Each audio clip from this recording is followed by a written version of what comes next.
So hello guys, what's up? Welcome back sa aking YouTube channel. So sa video ito mga ka-herp, mag-unboxing tayo syempre ng pinakabagong Target compound bow na mabibili mo dito sa Stake and Arrow, Dulong Bayan, Santa Maria, Bulacan. So sa mga naghahanap ng budget friendly na Target compound bow, hindi tinipid at kayang makipagsabayan, andito ngayon sa harapan ko ang Towpoint starting 36. Yan. So, gawa nga pala nito ng Towpoint at napakaganda. Tuwan-tuwa ako sa pagbibigay ng pangalan ng Towpoint dito sa bow na to. Ang pangalan is the starting 36. So, palagay ko lang para sa aking kaisipan lang, kaya lang siya tinawag na starting, is tamang-tama ito para sa mga gustong magsimula sa Target compound bow. And meron ditong 36. Ito yung inches o yung laki ng pinaka-bow niya kasi meron din itong version na 31 inches. So yung 31 inches mga ka-herp ay good for mga children. Etong 36 na to ay good for youth and up to adults. Yan. So nagkaroon lang ako ng konting info para sa inyo dahil natutuwa talaga ako doon sa pangalan nito. The Towpoint starting 36. Ayan. So, sa price nga pala na ito, mga ka-herp, price nito is 10,500 pesos lang. You know?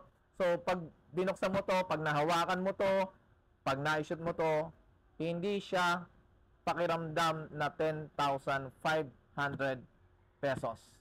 So, sa itsura pa lang, ang sabi nila, ang mahal niyan. Pero hindi. Nagkakamali kayo. You know?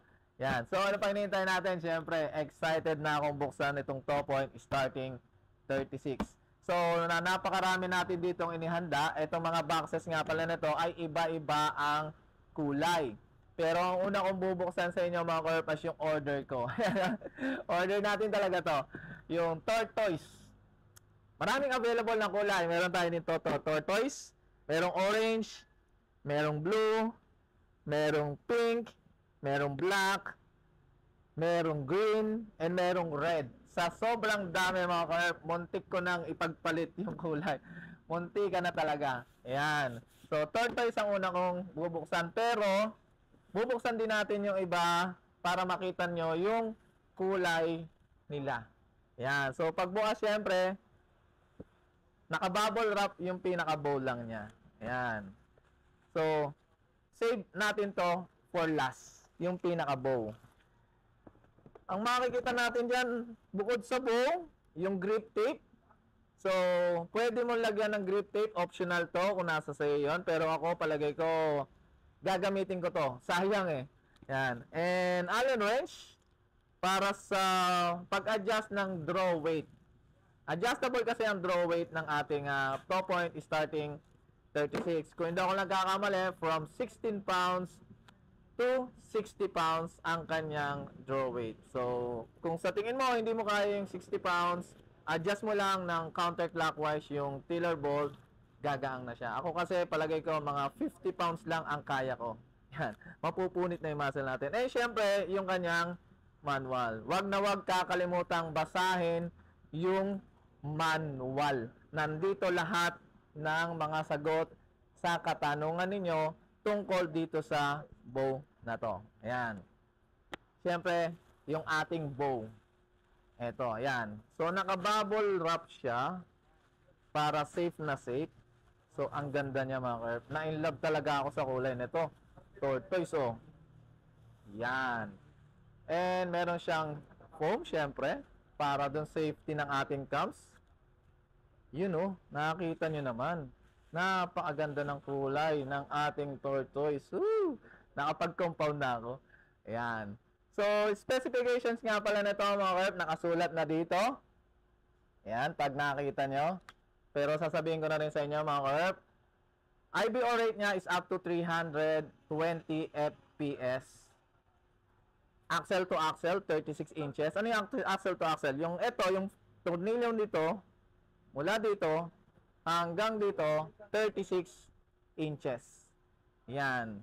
And brace height niya, ito, hanggang dito, 7 inches. let off 75%. Ayan. So, para sa mga baguhan na kagaya ko, 75% let off. Ibig sabihin, if 60 pounds yung bow, approximately, pag naka-draw ka, full draw ka, palagay ko nasa 20 pounds na lang yung bigat ng bow. Mawawala na siya. Okay? Kung hindi ako nagkakamali. Powder coated nga pala ang pintura ng ating riser at ang material na to is die-cast aluminum alloy. And kung hindi ako nagkakamali, American parallel limbs ang gamit dito. At ang ating cams is CNC machine. Yan. So ito yung sinasabi ko na adjustable. Papalitan nyo or ililipat nyo lang yung tornilyo nito kung kayo ay medyo maiksi ang draw length. So adjustable naman, lahat adjustable. Adjustable yung draw length, adjustable yung bow weight. Ayan. And syempre hindi mawawala yung string stopper. Tapos itong guide. Ayan. And meron siya ditong string para kung sakaling gusto mo maglagay ng pip hole. Meron na siya dito. Yun, no? Napakaganda. Ayan. At yung kabitan ng stabilizer niya pala, meron sa harap, meron sa likod. So, nasa sayo na yon kung anong gusto mong setup. Napakarami kasing pwedeng maging setup. Pero ako, naka-ready na yung aking V-bar na pang likod at isang long stop na pang harap. Yun, no? Napakaganda nito, mga kayo. Yan. So, ito yung tortoise. Ngayon, ipapakita ko sa inyo yung ibang kulay ng available ng ating top point starting 36.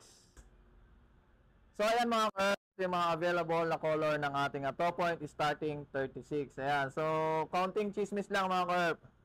Nabenta na kagad yung pink. Hindi pa na-unboxing. Nabenta na. So, isang available na lang na pink ang meron tayo. Nabenta na daw kasi. Yan. So, ito yung mga available colors. So, syempre, meron tayong tortoise, kulay red. Yan, sa mga mahihilig na red dyan. Meron tayo ditong kulay green.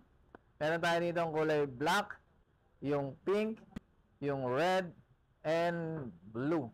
Yan. So, ito yung mga pwede nyong pagpilian na kulay. Sa totoo lang, mga curve, napakahirap pumili pagdating sa kulay. Pero ang pinakagusto ko talaga is tortoise. Pero nung nakita ko yung orange, kahit pa paano, medyo nagkuli ako. Pero decided na talaga ako na tortoise yung aking kukunin. So sa size, anyan, tingnan nyo na lang mga karpo. Ayan, oh. Ang height ko is 5'8", 5'10". So, medyo maganda-ganda naman. Siguro tama lang sa akin yung 36. Muntik na akong bumili ng 40 inches na axle to axle. Buti na lang, nakita ko to. And sabi nga nila, mag-intay. Yan. So, naghintay ako almost 2 months bago dumating tong top point starting 36. So, pag na-order nyo to mga carp, bow pa lang, wala pa tong sight, walang arrowrest, walang stub. Ito pa lang to. Yan. So, again mga carp, sa mga gustong mag-purchase nito, kontakin nyo lang si Happy Archers Archery or kontakin nyo ako. Yan, sa Facebook, Sir Archery. Ilalagay ko na lang sa description yung aking Facebook at Facebook page and contact number just in case gusto nyo bumili. And by the way, highway, again, this is only 10,500